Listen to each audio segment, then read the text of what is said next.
Hey guys, let's talk about this week's episode of The Walking Dead. Now, this is going to be my very first review on The Walking Dead. Over the Christmas break, I did a binge watch of all 4 seasons, and I've been eagerly anticipating its return. And last night's episode was pretty amazing. I actually really like that they only decided to focus on Michonne and Carl and Rick. I thought that, the show ended on such a chaotic note that to focus only on a couple storylines was actually a really good decision. And of course, the episode starts with an aerial shot, and we see this billowing smoke and this armored tanker that has invaded the prison, and there's just hundreds of walkers surrounding it. And you just get the sense that it is like a war zone has just happened around them. And we see Michonne standing off in the background observing the prison, and she decides to go back. And at first you're like, what is she doing? And she decides that she's going to take this opportunity to create a couple of walkers. Like, as we remember back in season 3, when we first were introduced to her, she had been walking with a couple of walkers, and she had chopped off their arms and chopped off their jaw so that they couldn't attack her. And so she does the same thing again. And right before she leaves the prison yard, she sees Herschel's head on the ground. And of course, because his head was severed right off and not stabbed in the brain, he was still alive, which meant that he was actually a walker. So she does the most humane thing she can, and she stabs him in the brain and puts an end to Herschel. And sadly, it was just, a scene that we didn't want to see happen at the end of the season finale, mid-season finale, but it was definitely a moment that was shocking. So, like I said, they only focused on 2 storylines this episode, and one major part of that was Carl. So, throughout the last 4 seasons, we've seen Carl really grow up. And I know that some people have had some misgivings about Carl, and they think that he's a little bit crazy and that he's a little bit of a brat, but I've actually really enjoyed his journey because he's basically had to grow up in this world full of zombies, and he's had to become an adult far before his time. And he's constantly trying to prove that he can protect himself, protect his dad, protect the rest of his family, which I consider to be Daryl and Glenn and Maggie and all of them. And he's done whatever he needed to do to help protect them. And he's seen missed opportunities. He knows what has happened when somebody didn't lead first and the aftermath of that is. And in this episode, he really takes it to his dad. I mean, I'll say it, his dad was unconscious for most of the episode, but I thought that the fact that, Carl was yelling at his dad and he was screaming these words and he was saying, how much this was his fault and stuff like he'd be better off if his dad just died and all that kind of stuff. It was really sad, and of course you're just looking at him like, Carl, come on, please, you need your dad. But this is almost like a coming of age story for Carl because he's lost so much. He's lost his mother. He thinks he's lost his baby sister.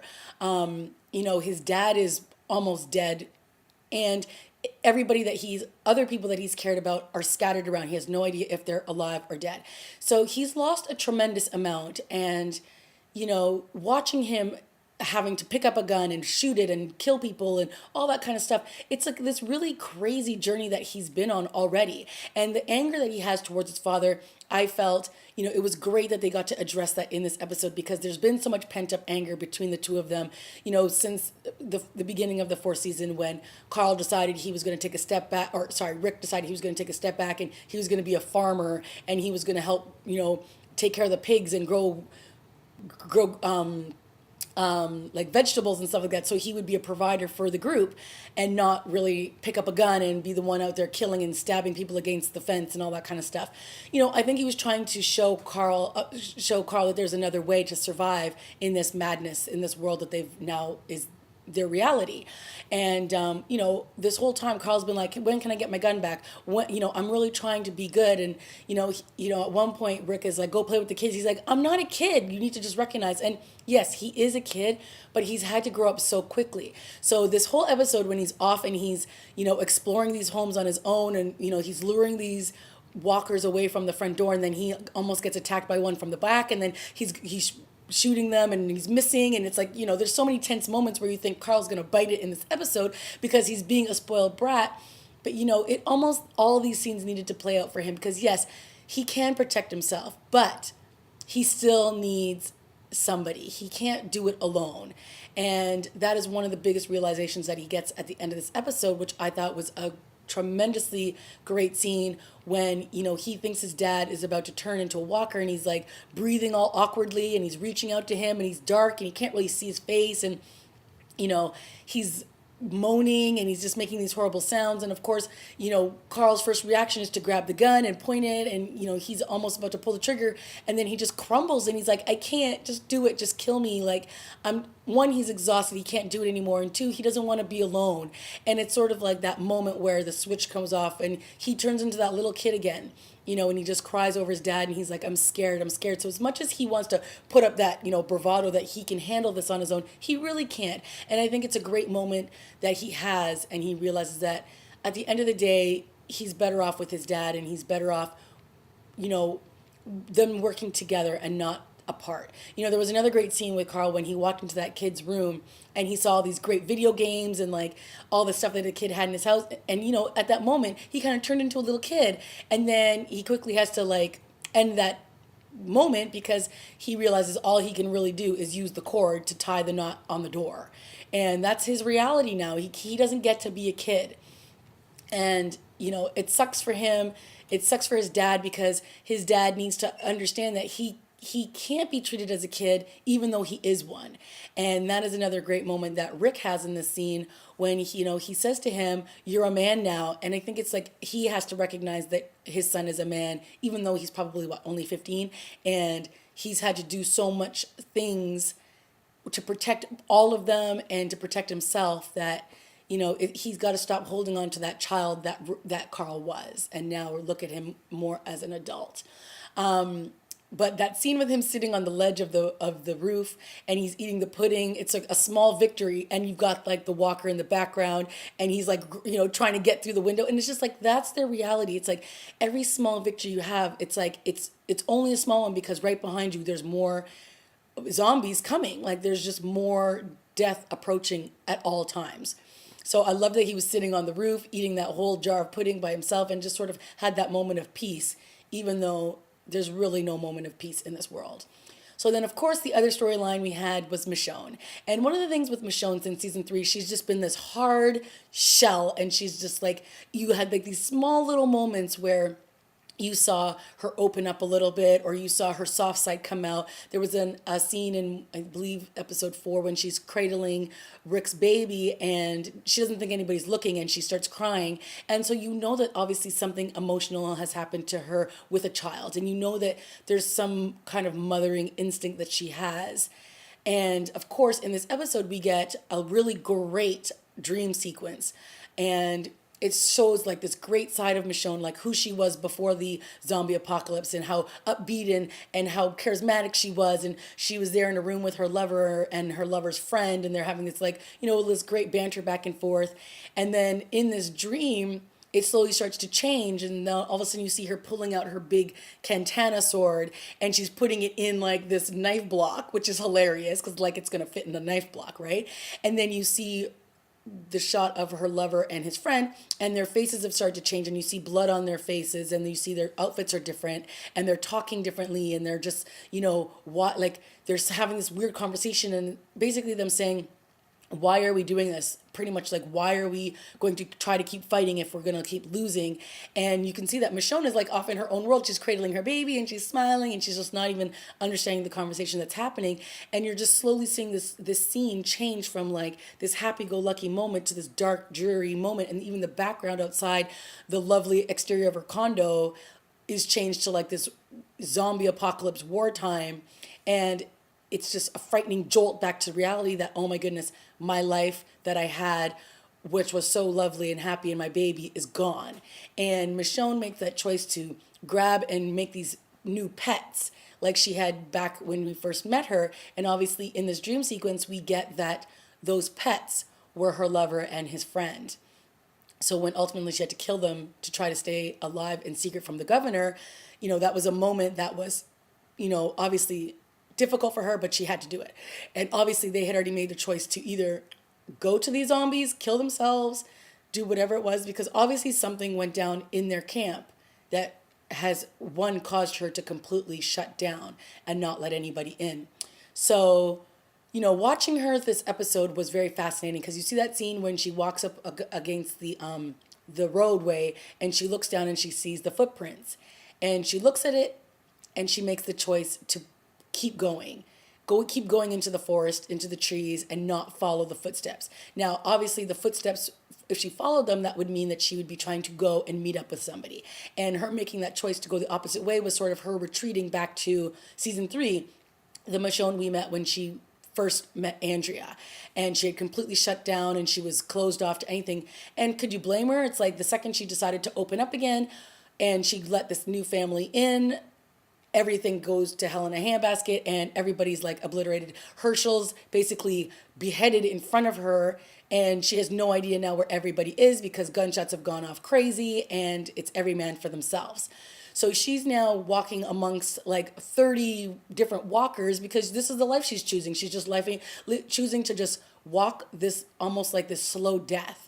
And it's this very eerie moment where she sees this walker walk up alongside of her, and she's got braids in her hair, and she's a black woman, and she looks at her as if she's almost seeing a reflection of herself. And it's in that moment that she just basically snaps and just starts to like slice all the heads of the zombies. And it's sort of like she's taking back her life now. She's making the choice to no longer just like retreat, shut down like she was before, but she's making the choice to live. And she eviscerates all these zombies, which was a really, really awesome scene. And then she decides to go back to the trail that she saw, and she follows the footsteps. So it's a really great reunion. Well, actually, before we get to the reunion part, she has this moment where she shows up at this what looked like a diner that Carl and Rick had been to earlier, and she sees a note on the table, and it's sort of her just again reaffirming herself as to why this is the right choice to make. And she has this moment where she crouches down and she starts talking to herself, and you can tell that she's having the conversation back that was part of her dream sequence. So when her lover was saying, why are we doing all of this, and he says why, and then she says in this moment, I know why, I have the answers now. So it's sort of like you need to keep going on this journey because all you have are the people around you, and that's the only thing that's going to get you through this basically. And for Michonne, it's almost like this world is where she excelled at. Like all of a sudden she became this woman who was amazing with a sword, and she's been like kick ass this whole time. And so it's almost like this is who she now is. And that woman that was we saw in that dream sequence no longer exists. So when she finally makes her way to this small town where Carl and Rick have been, she makes it up to the porch, and she looks through the window, which is a great scene, and she sees Rick and Carl sitting there eating cereal and eating food, and she just starts to break down again, and she starts to cry, and she looks up to the sky, obviously, to say thank you. And this is obviously why I chose to live, because one, we all know that she has a really great bond with Carl, because I think that she gets that motherly instinct with him, obviously, and then they have a great relationship because they're friendly with each other. She likes to read him comics or get him comics, and they M&Ms and all this kind of stuff. And he, I think, appreciates Michonne because Michonne has always treated him as an equal, not like a kid. And I think that is one of the things that was lacking in his relationship with Rick, and he got that from Michonne. So it's nice to see that this triangle, these three, have reunited, and we'll see how it moves forward. So it's a great moment when she knocks on the door and they freak out and they turn and they've got their guns drawn, and then he looks through the people, and then